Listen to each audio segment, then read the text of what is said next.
आपण व्यक्त करतो आहोत, त्या हल्ल्याचा निषेध आपण करतो आहोत. आणि त्याचबरोबर आपल्याकडं आपले साहेबराव पाटील जोंधळे, आपले ज्येष्ठ कार्यकर्ते कोकणगावचे, त्यांचं निधन पहाटे झालं. त्यांनाही सुद्धा आदरांजली आपण वाहतो. साखर कारखान्याची निवडणूक बरेच 2-4 महिने खूप गाजत होती. चर्चा लोकांमध्ये होती, सभासदांमध्ये होती, कोण काय म्हणत होतं, कोण काय म्हणत होतं. त्याला साधारणतः विधानसभेमध्ये असं घडलंय, आता साखर कारखान्यात सुद्धा जोरदार काहीतरी होणार अशी चर्चा होती. पण तसं फार काही झालं नाही. आपल्या सगळ्यांना माहिती आहे की जवळपास आता बिनविरोधला फक्त एक जागेची बिनविरोध करायचं राहिलंय, ते म्हणजे दासरफळ गटातलं जरा मोठी माणसं आहेत उभी सगळी, ज्यांनी निर्णय द्यायचा त्यांचेच करून देणार. म्हणजे निर्णय द्यायला जावं जरी असं त्यांचे मुलं उभं राहिलं त्यांचा निर्णय कोण द्यायचा, अशी अडचण झालेली आमची. तो निर्णय आज उद्या होऊन जाईल आणि पूर्णपणे आपला साखर कारखाना बिनविरोध निवडून येईल अशा प्रकारची परिस्थिती आता झालेली आहे. परंतु जे झालं ते तुमच्या सहकार्यानं झालं, सद्भावना आहे, तुमच्या सदिच्छा आहे, काय पाठिंबा तुम्ही लोकांनी दिलेला आहे. आता सुद्धा माघार हा प्रकार फार मोठा असतो. एकंदर 133 लोकांनी अर्ज भरले होते. ज्यावेळेस छाननी झाल्यानंतर 98 अर्ज राहिले, काही माघार 98 राहिले. 98 मधून 20 निवडायचे होते.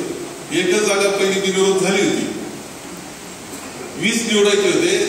म्हणजे 78 लोकांनी माघार घ्यायची होती. आता ज्यावेळेस 98 मधून 78नी माघार घ्यायची म्हणजे किती कठीण असतं हे फक्त सोसायटीचं करतो ना, सोसायटी इलेक्शन, त्या सगळ्या कार्यकर्त्यांना माहिती की किती माघार घेणं अवघड गोष्ट. प्रत्येक जण काही ना काही सांगत असतो, काही राग असतो तो करत असतो,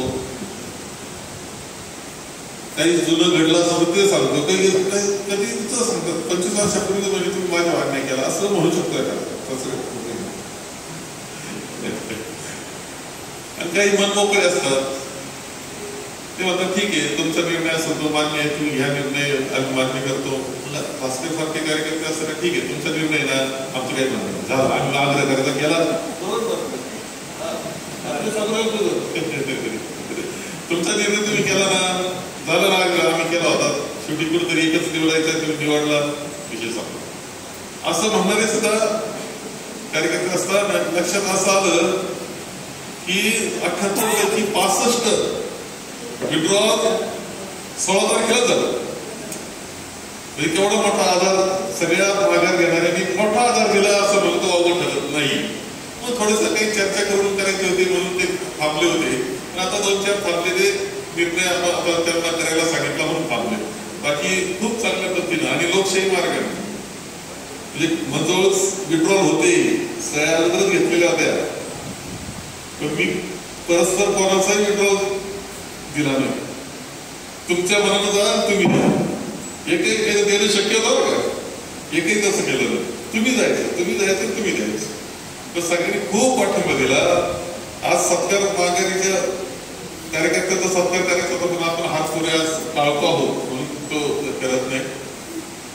एकंदर साखर कारखाना आपल्या जीवनामध्ये काय बदल त्यांनी केला, आपली अर्थव्यवस्था जी बदलली त्यामध्ये साखर कारखान्याचा कोणता वाटा आहे असा विचार केला पाहिजे. साखर कारखाना चांगला चालणं याचा अर्थ केवळ शेतकऱ्याचं बरं होतं का, होतं, शेतकऱ्याचं बरं होतं. पण शेतकऱ्याबरोबर शेतकऱ्याच्या मजुराचं बरं होतं. कारखान्याला असलेल्या अधिकारी कर्मचारी, आता तुमचे सुद्धा कर्मचारी आहेत, तुमच्या कर्मचाऱ्यांचा जेव्हा सेवानिवृत्तीनंतर आम्ही सत्कार करतो ना, कोणाचे पोरग इंजिनियर झाले, कोणाचा प्राध्यापक झालाय, साऱ्या जगात गेले कर्मचाऱ्यांचे पोरं, साध्या कामगारांचे मुलं सुद्धा इंजिनियर, हे सगळे डॉक्टर असे झालेले सगळ्यांचे सत्कार करत असताना त्या कौतुक वाटतं आपल्याला.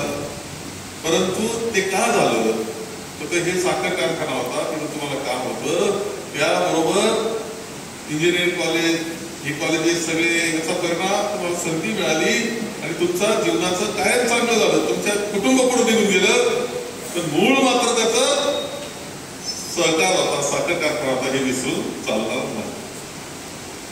आणि म्हणून खूप मोठा बदल साखर कारखान्याच्या माध्यमातून तुम्हाला सांगतो. व्यापार चालतो, पानपट्टी चालते नाही तर चहाचं टपरी चालत असेल, साखर कारखाना चांगला चालतो. व्यापार बाजारपेठ दिवाळीच्या वेळेस कधी पेमेंट सुटणार इथे असतात, बरोबर आहे ना. कधी पेमेंट सुटणार आहे, कधी पेमेंट येणार आहे, तुमचं कधी बोलत येतात, तुम्ही कधी हे देतात. कारण एकदा तिथं पेमेंट झालं तर बाजारपेठ भरून जाते, खुलून जाते. असे आपले शोरूम आहेत काही ते 200 लोक आत घालतात, बाहेर लोक वेटिंगला असतात, त्यांना मागच्या दाराला खरेदी करून काढून देतात, मग दुसरे 200.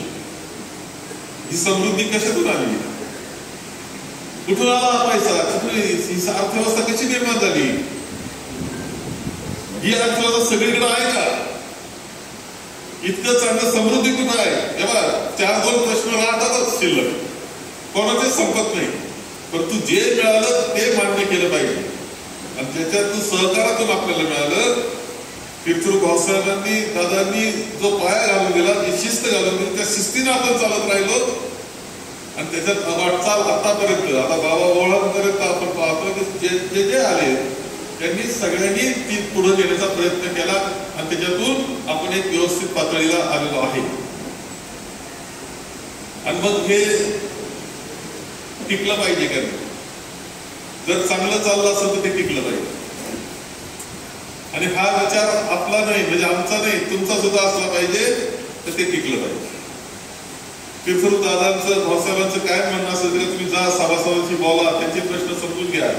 इलेक्शनच्या निमित्तानं 2 महिन्यामध्ये सगळ्या सभासदांना सगळे कार्यकर्ते जवळपास भेटलेले, चर्चा झालेली. 4-2 प्रश्नामध्ये असं वाटलं की इथं काळजी घेणं गरजेचं, तिथं काळजी घेणं गरजेचं, ती काळजी पूर्णपणे घेतली जाईल. आणि प्रयत्न आपला असा आहे, आपला साखर कारखाना देशामध्ये, राज्यामध्ये